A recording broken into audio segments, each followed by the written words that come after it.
Hello students, आज के lecture में हम देखने वाले हैं एक कंसेप्ट जहां पे हम ये कहते हैं कि अगर दो चार्जेस दिए गए या दो से ज्यादा चार्जेस दिए गए, क्लियर, दो से ज्यादा चार्जेस अगर हो, एक से ज्यादा चार्जेस अगर हो, तो किसी एक पॉइंट पे न्यूट्रल पॉइंट कहा जाएगा जहां पे फील्ड जीरो हो जाती है।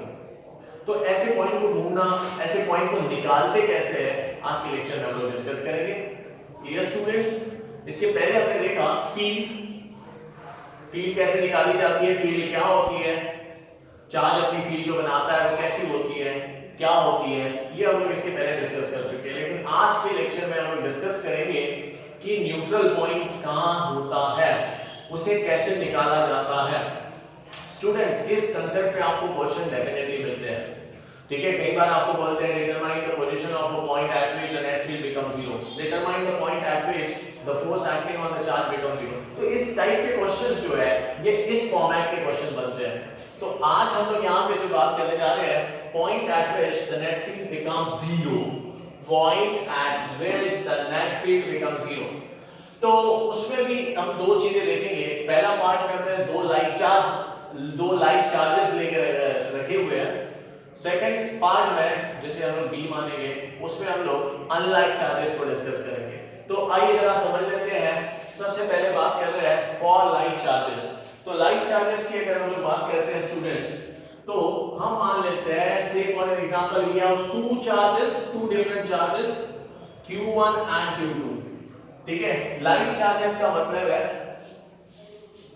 जिनकी पोलैरिटी सेम हो।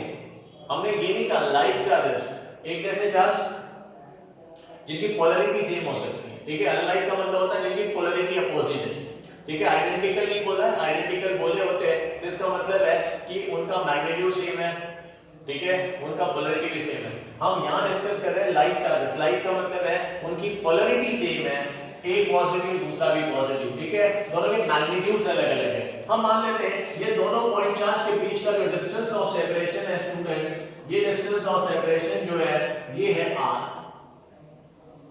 सो r is the distance of separation. अब इसके पहले वाले टॉपिक में हमने डिस्कस किया था कि चार्ज अपने आसपास अपनी फील्ड बनाता है। फील्ड वो होती है जहां पे अगर कोई दूसरा चार्ज एंटर करे तो उस चार्ज पे वो चार्ज जो है वो फोर्स लगाता है, तो ये उसकी फील्ड कहलाती है। उसके आसपास का एक ऐसा रीजन जिसे एक्टिव स्पेस कहते हैं, उसके आसपास की, चार्ज के आसपास की, जहां पे अगर कोई दूसरा चार्ज एंटर करता है तो उस चार्ज पे वो चार्ज फोर्स लगा सकता है, तो उसे फील्ड कहते हैं। तो अब हम आपसे ये कहेंगे कि क्या अगर मैंने वो पॉइंट यहां लिया, से फॉर एग्जांपल ये वो पॉइंट है जिसे मैंने कंसीडर किया outside the line of separation, outside the line of separation मतलब लाइन ऑफ सेपरेशन से बाहर वाला पॉइंट ले लेते हैं। तो मान लीजिए यहां एक पॉइंट ले लिया, अज्यूम करते हैं कि इस चार्ज से ये वाला पॉइंट जो है ये x डिस्टेंस पे है। थोड़ा सा ध्यान रखना है, हमने चेक करना है, पहले तो ये समझ लीजिए कंसेप्ट बहुत इंपॉर्टेंट कंसेप्ट है स्टूडेंट।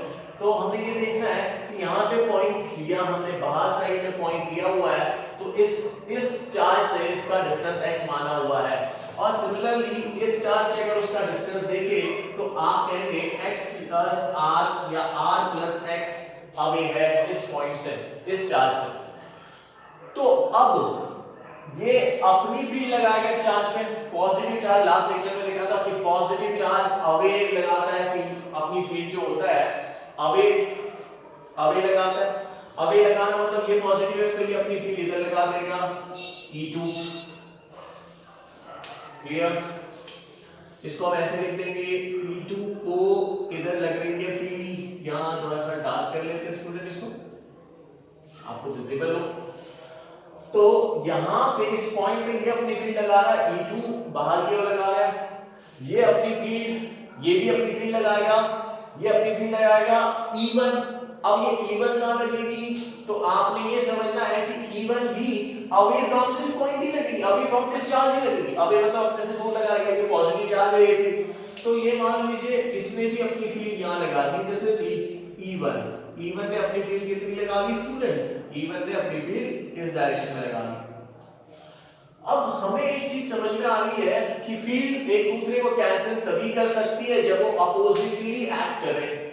बट यहां तो हम देख पा रहे हैं कि ये चार्ज की फील्ड और ये चार्ज की जो फील्ड है वो एक ही डायरेक्शन में लग रही है उस पॉइंट पे, और अगर एक ही डायरेक्शन में उस पॉइंट पे लग रही है तो इसका मतलब है ये दोनों फील्ड जो है ये एक दूसरे में ऐड हो जाएगी।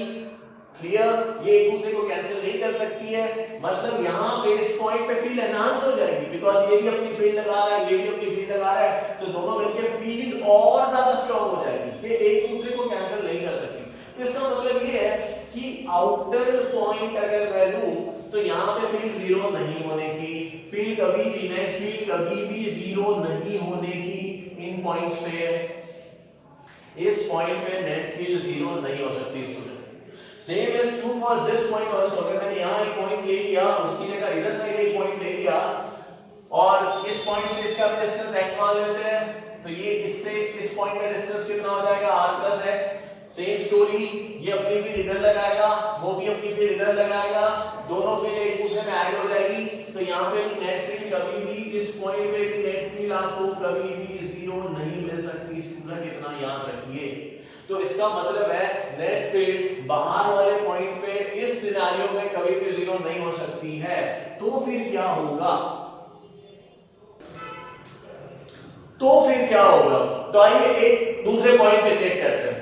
अब इस बार हम क्या करेंगे स्टूडेंट कि पॉइंट को इस लाइन पे ही ले लेंगे। This is the line of separation between the two charges.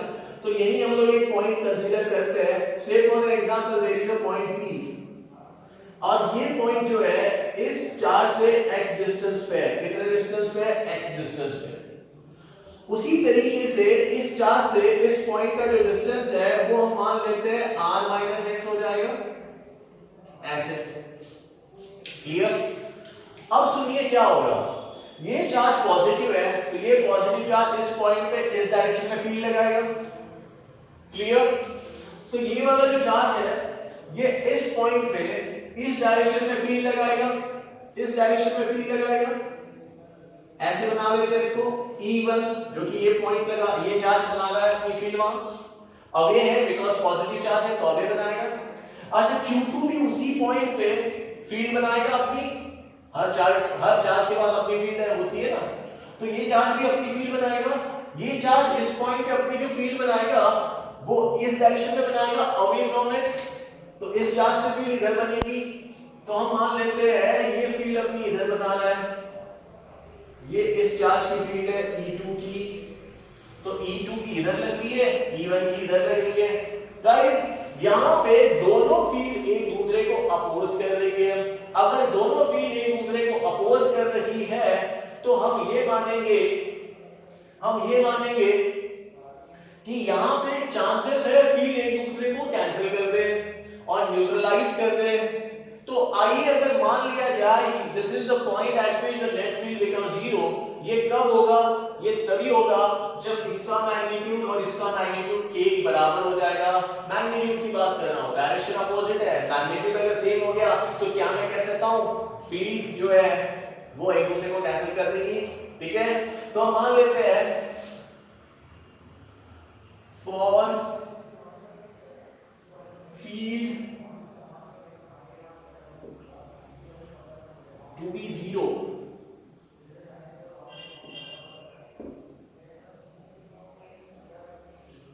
for field to be zero at point P,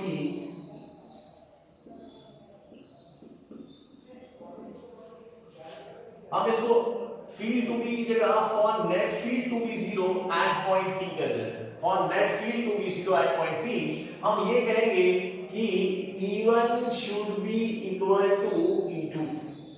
पहले वाली फील्ड दूसरी वाली फील्ड के बराबर ही होनी चाहिए मैग्नीट्यूड वाइज।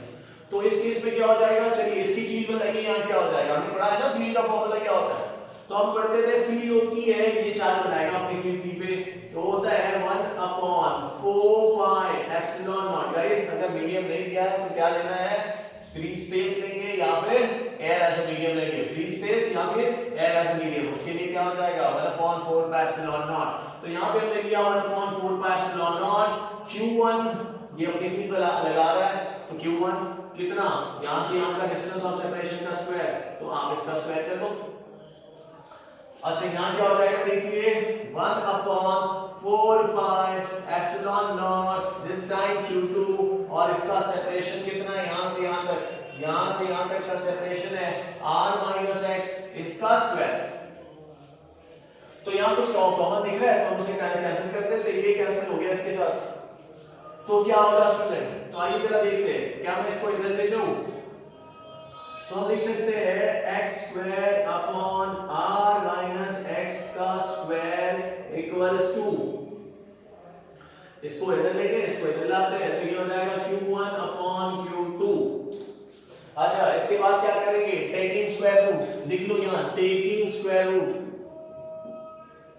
स्क्वायर रूट तो रूट ले रहे हैं यहां, तो रूट लेने के बाद ये हो जाएगा x upon r minus x, लेकिन ये तो q1 और q2 है तो इनको रूट में लेना पड़ेगा, तो ये इस तरीके से लेंगे हम इसे, क्लियर, ओके भाई हमें तो x निकालना है तो रीअरेंज करते हैं इक्वेशन को रीअरेंज करने के बाद इसको इधर ले जाएंगे, इसको इधर ले जाएंगे तो ये हो जाएगा q2 into x equal to q1 r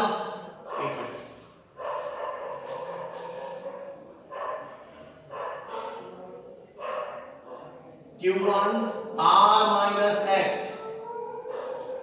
bracket open करते हैं, ब्रैकेट ओपन करने के बाद हमें समझ में आता है ये हो जाएगा q1 r minus root q1 x, x को x की तरफ ले आइए, इसको इधर शिफ्ट कर दीजिए, इसको इधर शिफ्ट करने के बाद क्या ना इसे ये नेगेटिव है इधर आके पॉजिटिव हो जाएगा, नेगेटिव है इधर आके पॉजिटिव हो जाएगा प्लस,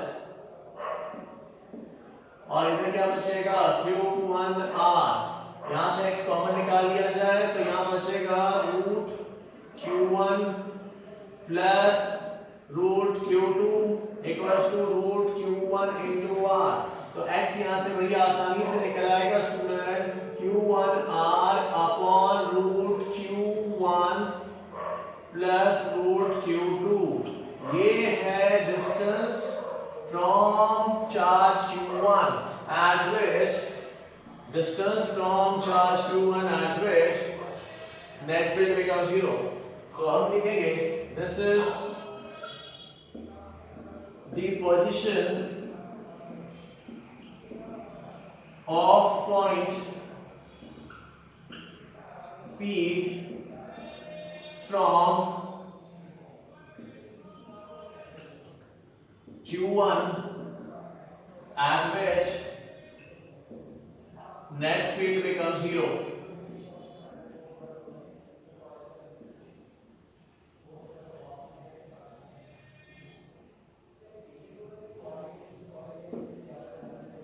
इस तरीके से हमने लिख दिया स्टूडेंट। तो यहां हमने क्या निकाला है, q1 से जो डिस्टेंस निकाला है, जहां पे उस पॉइंट का डिस्टेंस निकाला है जहां पे नेट फील्ड 0 हो रही है, तो प्लीज आप इसे कॉपी करिए, फिर हम q2 से कितने दूरी पे वो देखते हैं, प्लीज कॉपी डाउन दिस, ठीक है, नोटबुक में आपने कॉपी कर ली।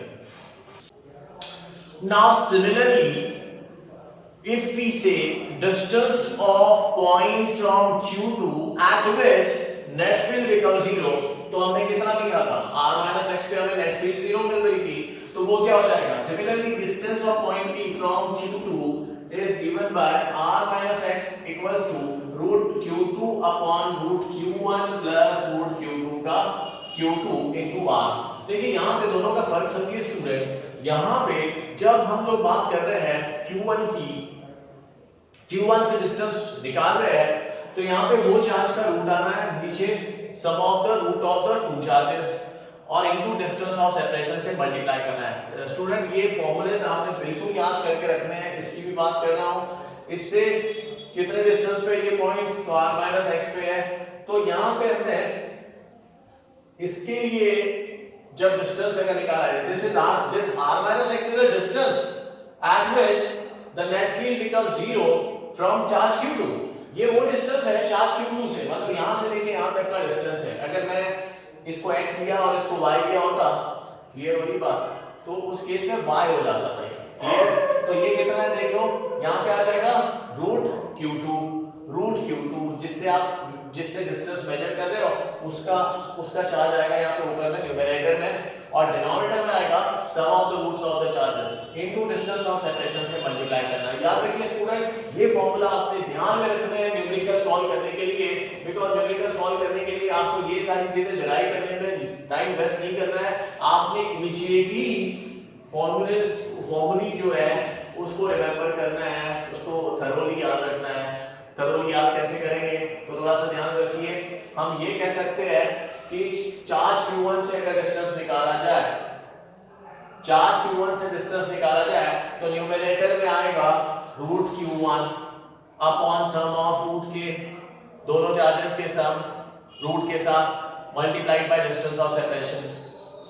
यहां पे क्या हो जाएगा, q2 से निकालना है तो ऊपर आ जाएगा root q2 divided by root q1 plus root q2 into distance of separation. Distance of separation मतलब दोनों चार्जेस के बीच का डिस्टेंस ऑफ सेपरेशन, जो एक्चुअल डिस्टेंस ऑफ सेपरेशन है, तो ये याद हो जाएगा। इस तरीके से आप फॉर्मूलेस को याद रख सकते हैं। कौन से केस में? For like charges. याद रखिए फॉर लाइक चार्जेस। क्लियर?